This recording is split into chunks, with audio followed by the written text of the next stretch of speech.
Continuing our reading in No Frills Science Fiction, today is Chapter 3. There it is. Dr. Harrison's voice came in scratchily on the little group's spacesuit comm gear. All around, night clung like roofing tar to jutting rocks, flowing into cracks and fissures, filling small craters. Overhead, the unwinking cold light of stars shone, setting off a tiny, wan sun, scarcely recognizable as the burning globe that warmed life on Earth.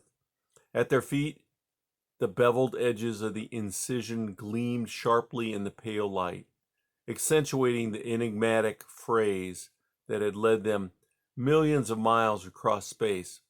Have gone to Croatan. The words were curiously prosaic, yet they held a mystery as inscrutable and immense as any in the universe.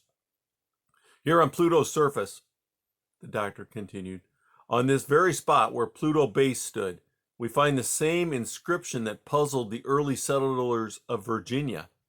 To refresh your memories, Walter Raleigh, courtier, intimate of Queen Elizabeth I, buccaneer, and man of letters, founded the British colony of Roanoke in 1584. It's his function as an explorer that we're concerned with here. His pioneering tenacity, because Raleigh simply wouldn't give up. It's his spirit of discovery that ultimately led mankind off planet to explore the furthest reaches of the system, led us here to Pluto and to a mystery reaching full circle into Earth's past. The Roanoke colony suffered from the privations and dangers familiar to all men who reach out to the unknowns. The first band of settlers was settled by Sir Francis Drake. Starving and ill, he returned them to London in 1585, and another detachment of sailors was sent out. In 1587, Raleigh's deputy, John White, again visited the colony. He discovered it abandoned, and the 15 sailors missing. And the Roanoke message carved into a tree? Dana interjected. No, Dana. There was one more colonization attempt, said the doctor. The last attempt was huge by 16th century standards. 117 men and women were selected. John White's own daughter volunteered for a place in the colony. Her daughter, Virginia Dare, was the first European child to be born in the New World. It was inconceivable that a colony of this size could vanish without a trace. But in 1591, when John White returned to Virginia to resupply the settlers, not a sign of them could be found, only this sentence. Well and good, Doctor, but where should we go from here? The Admiral had been fidgeting, as well as a man in a spacesuit could fidget, through the doctor's lecture. If this sentence is a clue, I don't see much use to it, he sneered. I've got a good mind to call the fleet in on this right away. Can't let boys down. Dana broke in furiously.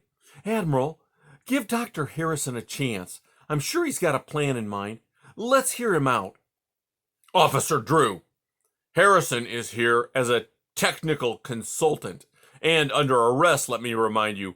I am in command, and I will make the necessary decisions. I suggest you return to the ship and begin carrying out your duties, officer. Very well, sir, Dana replied coldly. I'll begin filing my report with corroborative videotapes of the Croatan message. I'm sure System Patrol will drop charges against Dr. Harrison now that his story has been confirmed. Silence descended on the little group, while the Admiral almost visibly steamed at this impertinence. His spacesuit was rigid, ramrod stiff against the starlit sky. When he spoke, his voice broke the static-filled silence like a whip. Officer Drew, you will do no such thing. I'm ordering you to resume your duties aboard ship, but no reports will be filed at this time. I'm going to give the doctor ample time to prove his case. 22 hours, Harrison. You're dismissed, Miss Drew.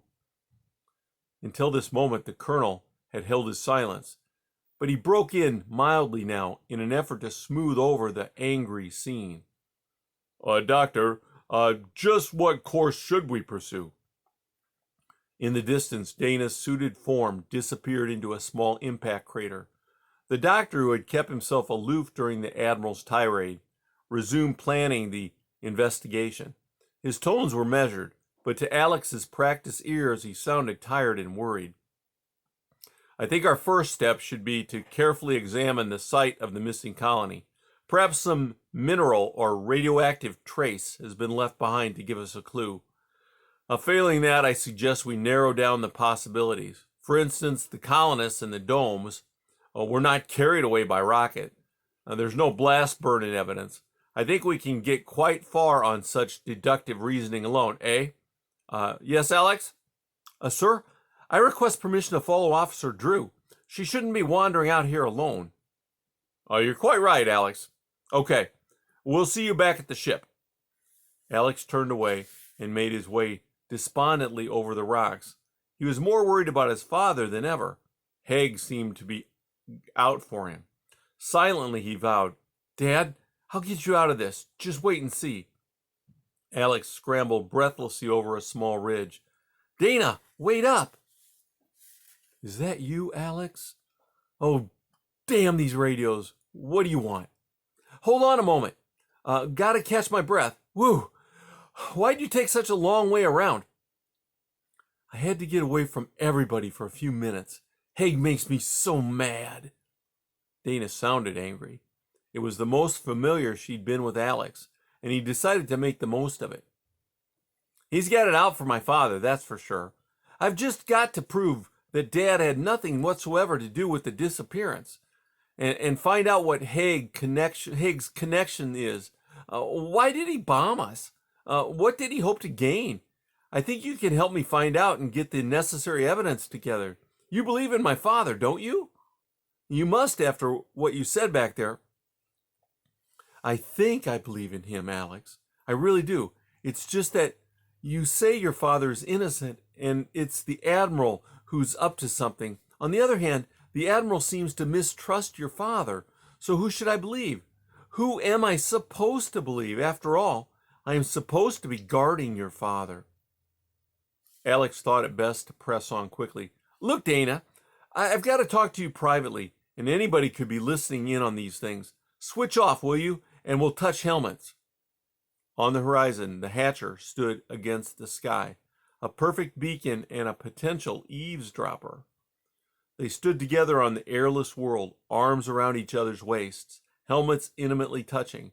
Despite the spacesuits, Alex thrilled to Dana's touch. He fell back against a large boulder, drawing the girl after him. Together, for a long moment, they leaned there, gazing out over the desolate landscape. And then, in a voice husky with emotion, Alex said, Will you do your best to help me clear my father? Oh, Alex, you're asking too much, Dana sighed. But I'll do what I can. To begin with, I guess I can keep pretty close tabs on the Admiral. I'm not going to neglect my duty, though. What do you think the next step is? I don't know, but we'll never get anywhere mooning around out here. That's just what I think we should be doing, Alex replied. Mooning around. One approach to this mystery is through the Admiral, but the other is somewhere out here. If we could only stumble onto it, I suspect there's a lot more involved here than just my father's reputation, or even the whole Pluto operation. We're close to something momentous, if we only knew how to put the pieces together. Suddenly, across the broken plain, the eternal night was illuminated with blinding suddenness. The lack of an atmosphere made the explosion silent, but its tremendous jarring energy was transmitted through the rock. Together, the two spacesuited figures lurched to their feet. Oh my gosh! Alex cried. That was the ship! The two stared, scrambling across the rocks toward an incandescent cloud that ballooned outward from where the ship had stood. Alex was sweating inside his suit, praying that the exploratory party had been detained at the site. Oh, please, God, He prayed silently. Please let them be safe. Tugging and propelling each other along, they raced toward the spacecraft. Alex took the lead. Dana, clutching his elbow, hurried behind. Together they breasted the crater wall that stood in their way, and abruptly, Alex disappeared from view. That's the end of chapter 3.